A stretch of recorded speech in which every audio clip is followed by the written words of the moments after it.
prochaine personne est Philomena Furman avec la communauté J'aime ma ville Montréal. Bienvenue. Bonsoir, merci beaucoup Adèle, merci beaucoup Dr Cooper pour les informations que vous nous avez partagées qui étaient non seulement importantes, mais vraiment un bon rappel. Merci beaucoup. Je veux vous partager, en fait, c'est une ligne différente. Je vais juste vous partager une situation que j'ai vécue à l'église après un culte du dimanche. J'ai mangé avec un petit groupe d'amis de l'église. On passe un bon temps, on a des bonnes discussions. Il y a une personne qui m'arrête, qui me dit t'es vraiment agréable. T'es vraiment agréable. Normalement, j'aime pas trop les personnes noires. Je m'entends pas très bien avec eux. Mais toi, t'es différent. À partir de ce moment-là, moi, il y a eu beaucoup de questions qui ont traversé mon esprit. Il y a beaucoup de questions qui me sont venues à l'esprit. La première était en quoi je suis différente en tant que personne noire qui est à la table avec toi. Ça, je voulais vous le partager sans rentrer dans toute la discussion qui a poursuivi parce que c'est juste un petit exemple des micro-agressions qu'on peut vivre au quotidien. Ça ne ressemble même pas au racisme de tous les jours et on ne parle même pas là du racisme systémique. C'est vraiment une petite micro-agression qui arrive au quotidien. Mais je pourrais vous en nommer plusieurs, mais ce n'est pas là que je vais aller. Ce n'est pas ça l'objectif. C'est vraiment juste pour vous amener vers la narrative qui dit que les Canadiens sont trop gentils. Ils sont trop gentils pour être racistes, qu'on n'a rien en commun avec nos voisins du Sud.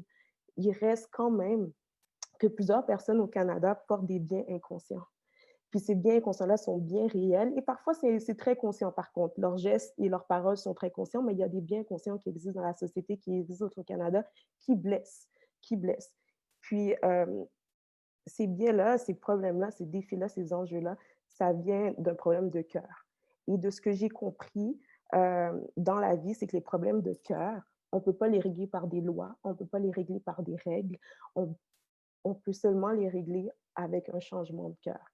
Et c'est pour ça que cette destinée-là est importante justement pour l'Église, parce que lorsqu'on parle de changement de cœur, il n'y a que Dieu qui peut changer nos cœurs, en fait. Donc, c'est pour ça que les discussions, les actions doivent être d'abord portées à l'intérieur de l'Église. La réalité, le racisme et les différentes formes de discrimination ont tellement infiltré notre vie quotidienne que c'est devenu invisible. Puis c'est pour ça qu'on dit parfois que ça n'existe pas. Mais ça existe, comme l'exemple que je vous ai montré tout à l'heure, mais c'est à l'intérieur de nos églises. Donc, on est appelé, on a cette responsabilité de se mettre en action pour répondre à l'appel qui est d'aimer son prochain comme soi-même, en fait.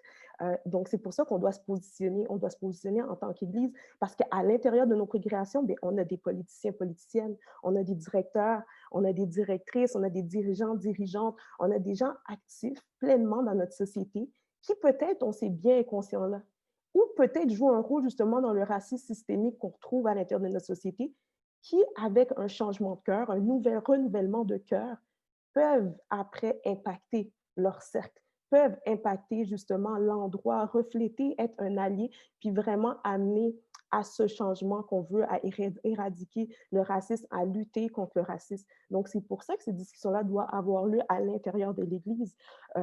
Il faut qu'on se positionne en tant que chrétien parce qu'on peut être cette voix pour la personne qui n'a pas de voix. Il ne faut pas se dissocier de ces enjeux-là, il faut se mettre debout, se sensibiliser et aussi arrêter de dire qu'on ne peut rien faire. Parce que souvent, c'est une phrase qui revient. Ah, ben moi, en tant qu'individu, je ne peux rien faire. Non, on peut tous faire quelque chose. Et c'est ça la réalité, c'est qu'on peut tous faire quelque chose à une échelle différente. La question qu'on doit se poser, c'est est-ce que j'ai envie de participer, puis est-ce que j'ai envie de faire quelque chose? Parce qu'on peut tous être un apport, on peut tous être un allié. Il faut simplement être intentionnel dans nos conversations, peuvent parfois être malaisantes. Il faut être intentionnel dans notre façon de faire les choses à l'intérieur de l'Église et être sensible aussi à cette diversité culturelle qui existe. De ne pas rester silencieux lorsqu'on entend des blagues, des commentaires racistes. Il faut les adresser. Il faut les adresser, mais il faut aussi prendre un temps pour avoir des discussions, puis expliquer à la personne pourquoi le commentaire, la blague est déplacée, pourquoi c'est irrespectueux, pourquoi c'est blessant en fait, pour que la personne à son tour puisse comprendre et sensibiliser une autre personne si elle entend des commentaires. Donc, c'est des petites choses que nous, on peut faire dans notre quotidien qui sont importantes, puis surtout renforcer nos actions envers la communauté. Donc, être plus présent, j'allais dire plus présent, être plus présent envers de notre communauté, porter des actions concrètes envers la communauté essayer d'en apprendre. C'est pour ça que des sessions comme ce soir, comme Dr. Cooper nous a amené beaucoup d'historique. Ça nous permet de mieux comprendre le contexte pour ensuite nous sensibiliser les gens qui nous entourent.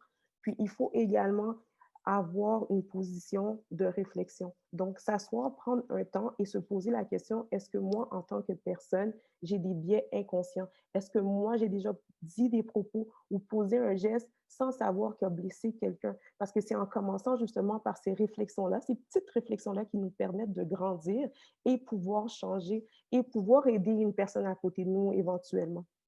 Puis, juste en terminant, je voulais dire, j'ai parlé de disposition de cœur, puis pour moi, c'est important de revenir là-dessus parce qu'en tant que chrétien, mais c'est ça, on sait que c'est Dieu qui change les cœurs, mais c'est là qu'on doit aller fouiller.